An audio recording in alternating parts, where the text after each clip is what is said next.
I got this a really cool fanny pack, a little unboxing today. I had a little sheath bag I just kind of threw off. But we have this cool pink blush fanny pack. Fanny packs are really really trendy right now, and this one is adjustable here. The belt's very adjustable, so whatever size you need. You can wear it the traditional way around your waist, or some people have been wearing it as a crossbody as well if you want to have that easy access to get your items in here. It's pretty large enough where you could have a large phone in here. It has different mesh compartments in here, so if you need somewhere to put your makeup, lip gloss, little items that you need to carry.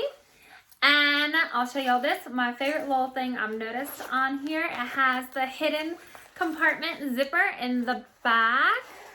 So if you need to put your money, your cards, your important stuff you don't want to lose and keep it close to your body while you're traveling out at a theme park or just even shopping. It's really cool, guys, really cute and super trendy.